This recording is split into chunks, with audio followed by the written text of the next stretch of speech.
नमस्कार, आप देख रहे हैं कंज्यूमर इज किंग। मैं हूं आपके साथ कविता थपलियाल। अगर आपके बच्चे मैथ्स पढ़ना पसंद नहीं करते हैं लेकिन फिर भी अगर इंजीनियर बनने का ख्वाब रखते हैं तो मेरे ख्याल से अब ये ख्वाब जल्द ही पूरा होने वाला है। ऐसा हम क्यों कह रहे हैं, आपको दिखाते हैं इस रिपोर्ट में।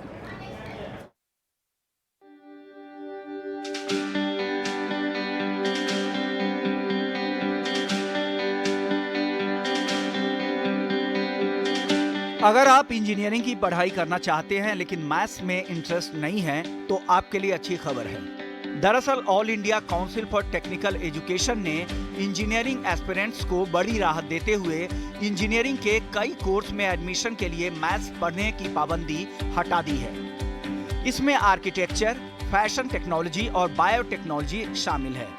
इसके साथ ही कंप्यूटर साइंस, इलेक्ट्रॉनिक और इलेक्ट्रिकल इंजीनियरिंग के लिए भी 12वीं में केमिस्ट्री पढ़ने की पाबंदी को हटा दिया गया है। यानी लब्बो-लुबाब ये है कि 2022-23 गाइडलाइंस के तहत अब 12वीं में केमिस्ट्री और मैथ्स न होने के बावजूद इंजीनियरिंग के कई कोर्स में एडमिशन लिया जा सकेगा। इंजीनियरिंग के 29 में से 10 कोर्सेज के लिए मैथ्स ऑप्शनल बना दिया गया है।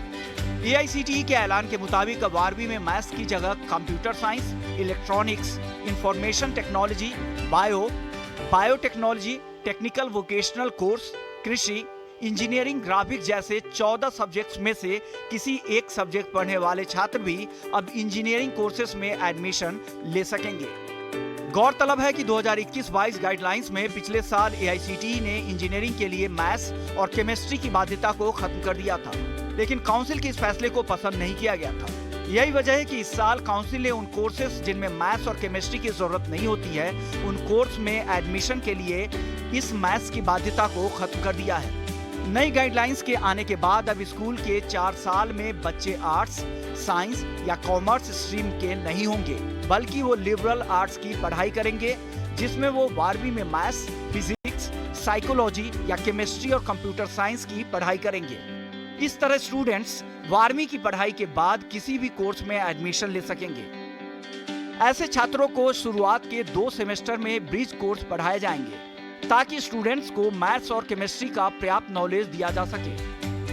यही बात एजुकेशनिस्ट को रास नहीं आ रही है। उनका कहना है कि मैथ्स और केमिस्ट्री के बिना इंजीनियरिंग में एडमिशन से इंजीनियर्स की क्वालिटी पर असर पड़ेगा, क्योंकि छात्रों को मैथ्स और केमिस्ट्री के बेसिक्स का पता होना जरूरी है। AICTE के इस फैसले से भले ही स्टूडेंट्स राहत की सांस लें, लेकिन आने वाले वक्त में देश में इंजीनियर कितने काबिल होंगे, ये बड़ा सवाल है। ET नाउ स्वदेश।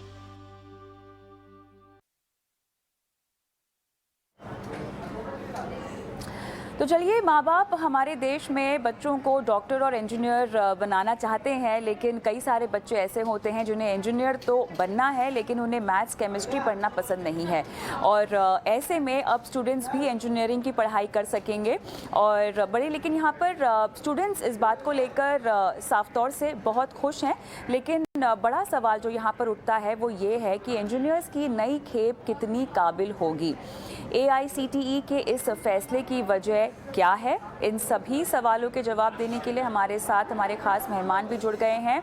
हमारे साथ हैं Anand Kumar, founder super 30, Ganesh Kohli, founder IC3 movement, Pawan Dwivedi, deputy registrar Parul university. आप सभी का स्वागत है हमारी इस खास पेशकश में। तो आनंद जी, यहाँ पर आप बिना फिजिक्स, केमिस्ट्री, मैथ्स के इंजीनियर बन जाएंगे। ऐसा होने से हमारे देश में जो खेप जिसकी हम बात कर रहे हैं इंजीनियर स्टूडेंट्स की, वो कैसी निकल कर आएगी?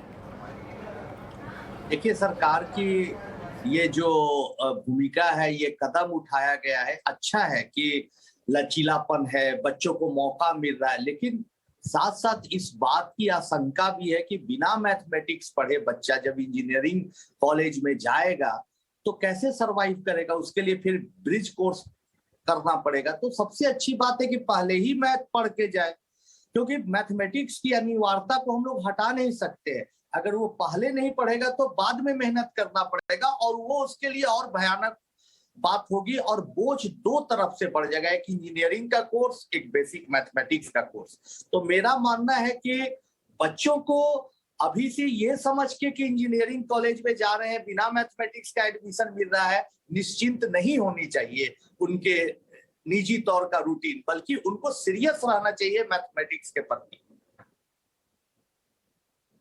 लेकिन यहाँ पर मुझे विस्तार से और समझना है और हमारे बाकी मेहमानों से मैं ये जानकारी अब लेना चाहती हूँ। पवन जी, आप हमें ये समझाएं कि आनंद जो बात कह रहे हैं आप उससे कितने सहमत हैं, और दूसरा जो ब्रिज कोर्सेज की भी बात की जा रही है जो बच्चों को दी जाएगी, उसमें ये कितनी जल्दी ग्रास्प कर पाएंगे जिस भी तरह की मैथ्स और फिजिक्स की नॉलेज उनको चाहिए होगी इंजीनियर बनने के लिए? देखिए, अगर सुबह का भूला शाम को घर पर वापस आ जाए तो उसे भूला नहीं कहते। 10वीं स्टैंडर्ड तक विद्यार्थी मैथमेटिक्स, फिजिक्स, केमिस्ट्री सारे विषय पढ़ता है। मुद्दा सिर्फ 11th और 12th का है कि 11वीं 12वीं में अगर उसने गणित, रसायन विज्ञान या भौतिक विज्ञान, फिजिक्स, केमिस्ट्री या मैथमेटिक्स नहीं पढ़ी तो क्या वो इंजीनियरिंग के लिए एलिजिबल कैंडिडेट है या नहीं। यदि मैं इसी चीज को आधार मान करके चलूं तो 10वीं के बाद हम पॉलिटेक्निक, डिप्लोमा इंजीनियरिंग कराते हैं, जहां पे फिजिक्स, केमिस्ट्री और मैथमेटिक्स का प्रोपोर्शन काफी कम होता है, और वो बच्चे directly second year degree engineering में एडमिशन लेते हैं डिप्लोमा टू डिग्री के माध्यम से। और बहुत बार ऐसा देखा गया है कि ये बच्चे बहुत अच्छा परफॉर्म करते हैं इंजीनियरिंग में, बाद में टेक्निकल एक्टिविटीज और टेक्निकल में भी। मेरा हजारों विद्यार्थियों को इंडस्ट्री में प्लेस करने के अनुभव के आधार पर मैं कहना चाहता हूँ, जॉब मार्केट बिल्कुल चेंज हो रहा है। जब जॉब मार्केट चेंज हो रहा है तो उसके हिसाब से स्किल जो डेवलपमेंट की एक्टिविटीज है वो भी चेंज होनी चाहिए। इसलिए सरकार के इस निर्णय का मैं स्वागत करता हूं, और मेरा ऐसा मानना है कि इस निर्णय से दिन प्रतिदिन, चाहे वो टेक्नोलॉजी की दुनिया हो चाहे दूसरी दुनिया, वहां पे टेक्निकल लोगों का आने की आवश्यकता है। बीच में मैं पुलिस सर्विस में ट्रेनिंग देने गया था। पुलिस सर्विस का भी आज का सबसे बड़ा चैलेंज है कि पुलिस रिक्रूट तो हो रहे हैं, लेकिन टेक्नोलॉजी की दुनिया में वो कहीं ना कहीं पीछे रहने के नाते वो अपनी परफॉर्मेंस को उस एक्सीलेंस के साथ नहीं दे पा रहे। मेरा ऐसा मानना है कि इंजीनियरिंग, ह्यूमैनिटीज, कॉमर्स, ये सारे मिल करके हमको बेहतर कैंडिडेट्स आज के जॉब मार्केट को ध्यान में रख करके दे पाएंगे। और मैं इस सरकार के कदम का स्वागत करता हूं। मुझे पूरा विश्वास है कि ये कदम भारत की एक नई दिशा और एक नई ऊंचाई पर लेकर के जाए।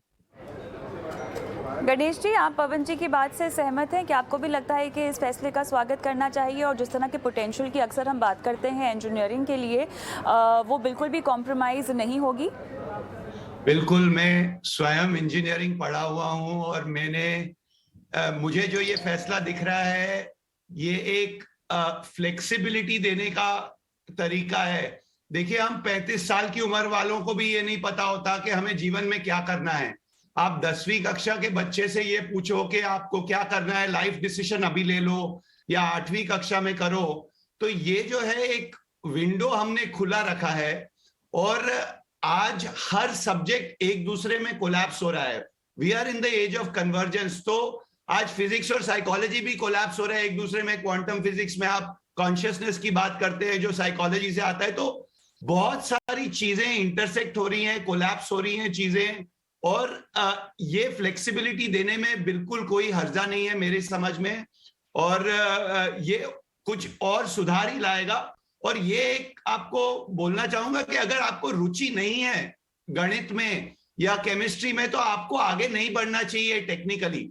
ये रुचि की बात नहीं है, ये मौके की बात है कि हमने उस समय हमारे विचार कुछ अलग थे और हम मैथ्स नहीं ले पाए, हम गणित नहीं ले पाए, तो हमें फिर भी मौका मिलता है। ये नहीं हो जाए कि मैं 10वीं कक्षा में मेरे जीवन का जो दिशा है वो मुझे तय करनी है एट दैट स्टेज। तो ये मेरे इनिशियल विचार हैं।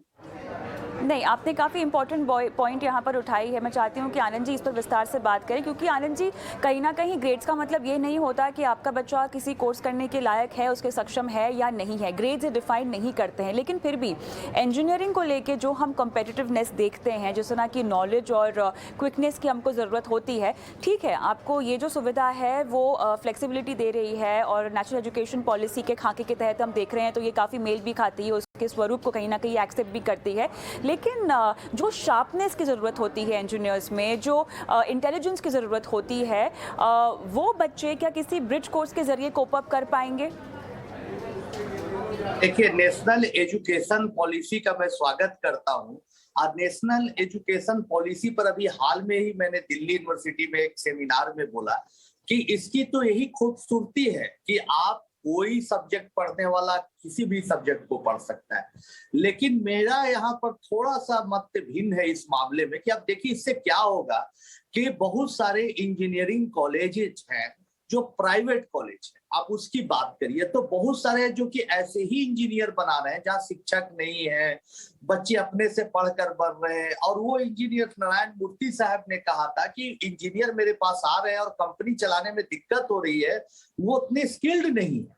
तो जब मैथमेटिक्स पढ़े बगैर एडमिशन की बात होगी, केमिस्ट्री पढ़े बगैर एडमिशन की बात होगी, तो प्राइवेट इंजीनियरिंग कॉलेज वाले तो एक से एक लुभावने वादे करेंगे, लोगों को अपने एडमिशन ले लेंगे और डिग्री दे देंगे। उसके बाद क्या होगा? कम से कम मैथमेटिक्स पढ़ने से बच्चे जो होते हैं काफी लॉजिकल होते हैं, तार्किक होते हैं। और अभी सर ने अच्छी बात बोली, मैं उनका स्वागत करता हूं कि सब सब्जेक्ट आपस में ऊपर जाके मिल रहा है। तो अच्छा फिजिस्ट बनने के लिए आपको अच्छा मैथमेटिक्स की जरूरत होती है। अच्छा डिजाइन इंजीनियरिंग अगर आप सीख रहे हैं तो भी फैशन इंजीनियरिंग सीख रहे हैं तो उसमें भी कोऑर्डिनेट ज्योमेट्री की जरूरत है। बगैर ट्रिगोमेट्री अच्छा जाने आप कैसे करेंगे? तो इनिशियल लेवल पर अगर आप मैथमेटिक्स लेके चलेंगे तो भविष्य ज्यादा सुरक्षित होगा, वरना कई बच्चे ठगे भी जाएंगे प्राइवेट कोचिंग संस्थानों से और कॉलेजों से।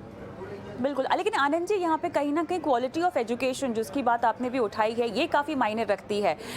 जितने भी हमारे पास इंजीनियरिंग के इंस्टीट्यूट्स हैं और अगर मैं सीटों के लिहाज से भी समझना चाहूँ तो वो तो अब ज़्यादा भरेंगी, तो ऐसे में कहीं ना कहीं आपको अपनी एजुकेशन प्रक्रिया में भी तो बदलाव करना होगा।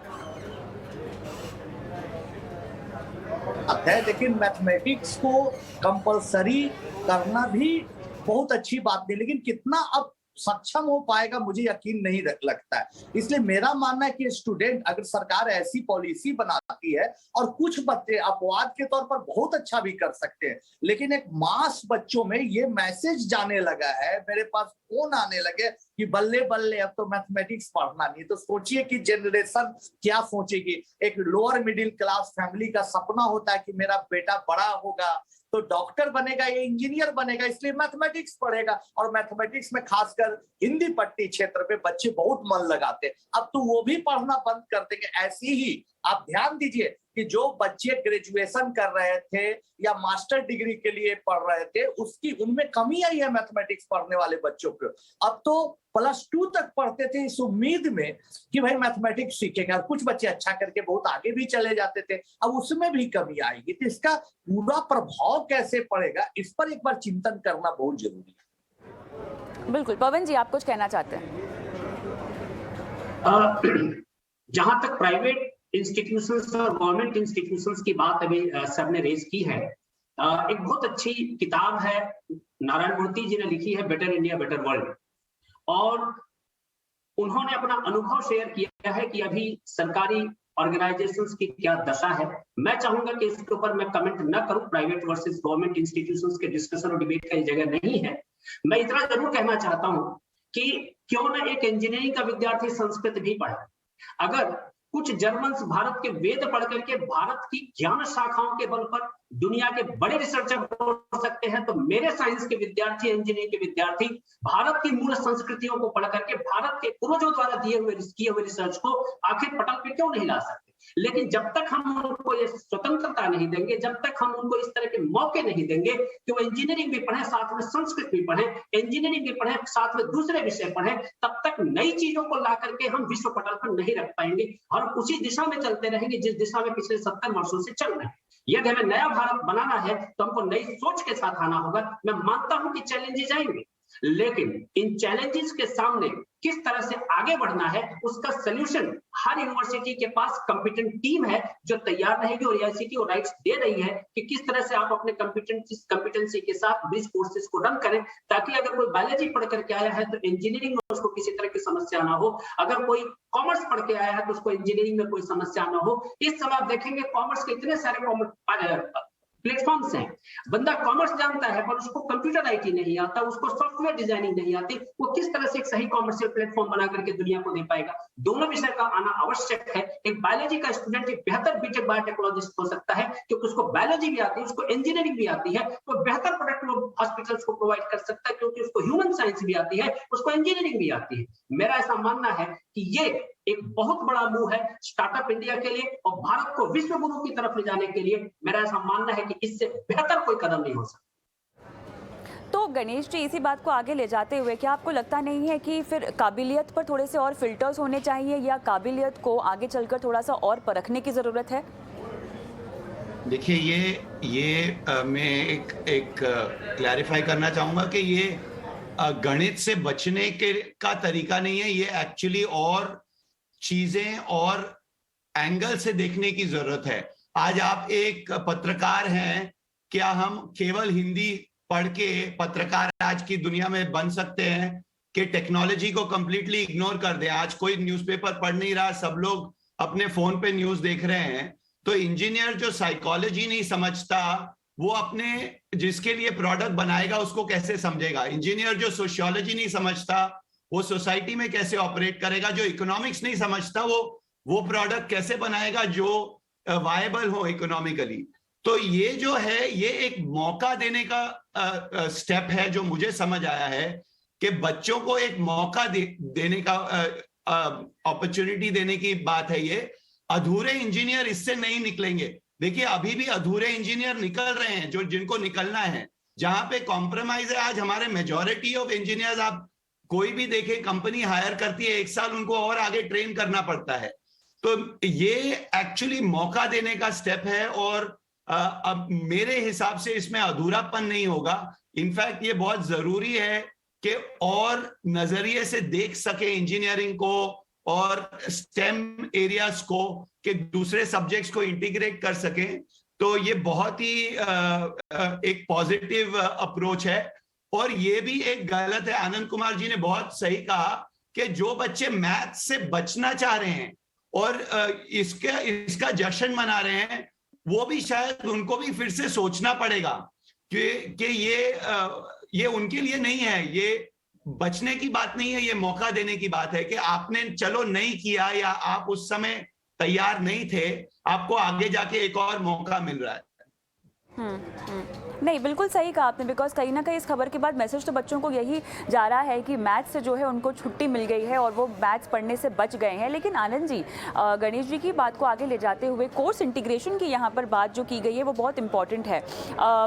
ये सब चीज़ें तो ऑलरेडी इंजीनियरिंग पढ़ रहे बच्चों को भी समझानी चाहिए। अलग अलग aspects of being an engineer, of being a person introduce होना चाहिए। क्या आपको लगता है कि ये जो कदम लिया गया है आगे चलकर इस दिशा में भी जाएगा, जहाँ पे एक बच्चे को होलिस्टिक पढ़ाई जो है इंजीनियर बनने की, एक बेहतर कामयाब इंसान बनने की दी जानी चाहिए, या इस पर जोर होगा? गणेश जी ने बहुत अच्छी बात कही, मैं उनका सम्मान करता हूं कि अब एक इंजीनियर अगर साइकोलॉजी का नॉलेज रखता है तो बहुत अच्छी बात है। अगर वो फिलॉसफी का नॉलेज रखता है तो और बड़ी बात है, उसका जो दायरा है बड़ा हो जाएगा। लेकिन मैथमेटिक्स नहीं रखता है तब क्या बात है, बताइए।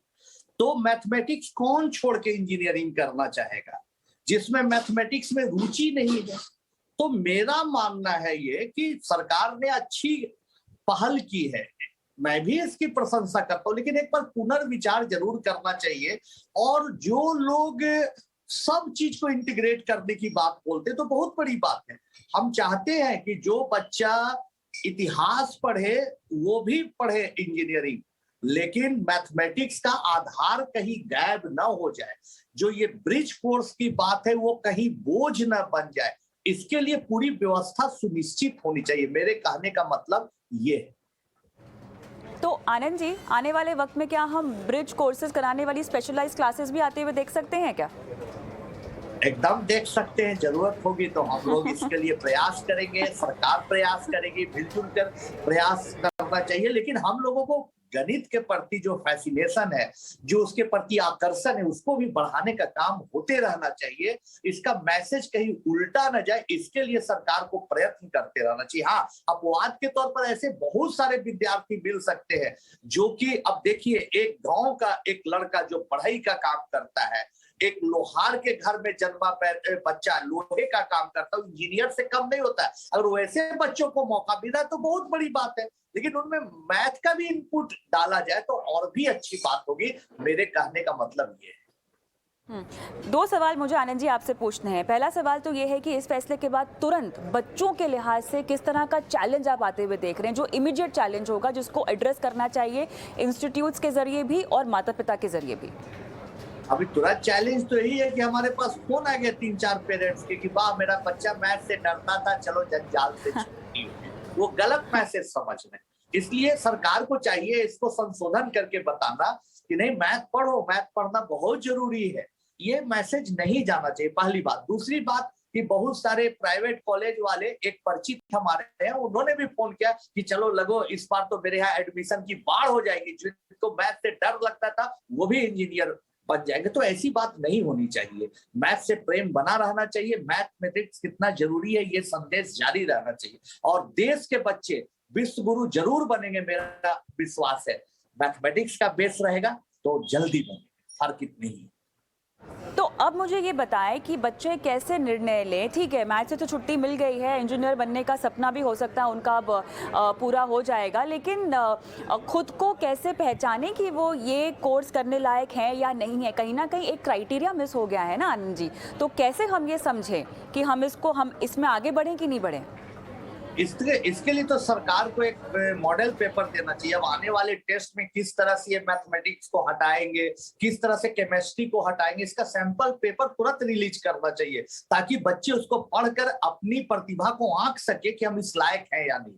वरना कंफ्यूजन और बढ़ता चला जाएगा। क्योंकि मैं बच्चों के बीच में काम करता हूँ, जो बच्चे इंजीनियर बनना चाहते, इंजीनियरिंग इंट्रेंस टेस्ट की तैयारी करते, उनके बीच में काम करता हूं, तो उनके बीच कंफ्यूजन बहुत जल्दी आ जाता है। इसलिए इस पर एक ठोस कदम उठा के सरकार को पूरी प्रक्रिया समझानी चाहिए जितना जल्दी हो सके। तो आनंद जी, अब बच्चों को डिसअपॉइंटमेंट से कैसे बचाया जाए? मान लीजिए कि वो इंजीनियरिंग में भर्ती हो जाते हैं, ब्रिज कोर्स जो है वो करते हैं, लेकिन फिर भी नाकामयाब रहते हैं, क्योंकि देखिए बच्चों में कहीं ना कहीं असफलता का जो प्रभाव होता है ना, वो बहुत ज़्यादा होता है। और इतनी अर्ली स्टेज में आपकी लाइफ में अगर आपको असफलता मिल जाए तो बच्चों के लिए कोप अप करना भी बहुत मुश्किल हो जाता है। तो कहीं ना कहीं अपनी काबिलियत को समझना बच्चों के लिए बहुत ज़रूरी है। वो इंस्टीट्यूट्स करें, वो माता पिता करें, बच्चे खुद इसका मंथन करें। लेकिन असफलता अगर आगे चलकर आपको मिलती है इस फील्ड में आनंद जी, तो फिर उससे कैसे निपटें? देखिए, असफल बच्चों के लिए मैं संदेश देना चाहता हूं कि सोच समझ के निर्णय ले। कोई एक भीड़ जहां जा रही है कि अरे मैथमेटिक्स हट गया, चलो एडमिशन ले लो, ऐसा ना करे, अपना असेसमेंट करे। और टीचर्स की, शिक्षकों की भूमिका और भी बढ़ जाती है। ऐसे हालात में बच्चों को वो समझाएं कि नहीं बेटा, देखो बच्चों, अभी मैथमेटिक्स पढ़ना बहुत जरूरी है। तो उन बच्चों के लिए जिनका मैथमेटिक्स नहीं है फिर भी स्किल है, इस तरह से उनको समझाना चाहिए। और जब ब्रिज कोर्स की आप बात करें, वहां तो उनकी भूमिका और बढ़ जाती है, क्योंकि बच्चा अगर मैथमेटिक्स का ज्ञान लिए बगैर आता है या कम ज्ञान लिए बगैर आता है, तो उनको उस लेवल पर लाने के लिए जरूरत है कि शिक्षकों की और भूमिका बढ़ जाती है। ऐसी स्थिति में टीचर्स ट्रेनिंग, टीचर्स का असेसमेंट, उनका बच्चों से फीडबैक लेके उन पर सजेशन दिया जाए और क्या करना चाहिए, सब बहुत सीरियसली होना चाहिए, तो बड़ा अच्छा होगा और हम लोग विश्व गुरु बनेंगे। मैं भी चाहता हूं कि भारत विश्व गुरु बने और यहाँ इनके इंजीनियरिंग कॉलेज में पढ़ने के लिए यूरोप और अमेरिका से लोग आए। ये मेरी भी महत्वाकांक्षा है, इच्छा है। ऐसा होता है तो अच्छी बात। गणेश जी, आप उन बच्चों को क्या कहना चाहेंगे जो इस खबर के बाद बहुत खुश हैं और उन्हें भी लग रहा होगा कि अब वो इंजीनियर बन पाएंगे? ज्यादा खुश ना हो और अपने अंदर टटोले जाने अपने आप को कि ये आपके लिए सही है कि नहीं। हमारे स्कूलों से कई ऐसे विमान निकल रहे हैं जिनमें नेविगेशन सिस्टम नहीं बैठा हुआ, जो दिशाहीन है, जिन्होंने गलत कदम उठाए हैं। मैं एक 26 साल के डेंटिस्ट को मिला हैदराबाद में, उसने कहा मैं 5 साल परेशान हो गया लोगों के गंदे दांत देखकर। मैंने कहा तुमने ऐसी गलती की कैसे? तो ये गलती ना करें। बहुत लोग होते हैं जो मेडिकल स्कूल में जाते हैं, पहले दिन जब चीरहरण होता है बॉडी का, वो उल्टियां कर देते हैं और उसके बाद कभी वापस मेडिकल स्कूल में नहीं जाते। तो ये पॉलिसी की बात नहीं है, ये अपने अंदर झांकने की बात है, ये अपने को जानने की बात है। बिल्कुल सही कह रहे हैं आनंद जी कि मैथ से बच के इसमें नहीं आना है हमें कि भाई हम इससे बच गए। मैथमेटिक्स हमें हमेशा हर एरिया में, आप बिजनेस एजुकेशन में भी आपको जरूरत पड़ेगी मैथ्स की किसी तरह से।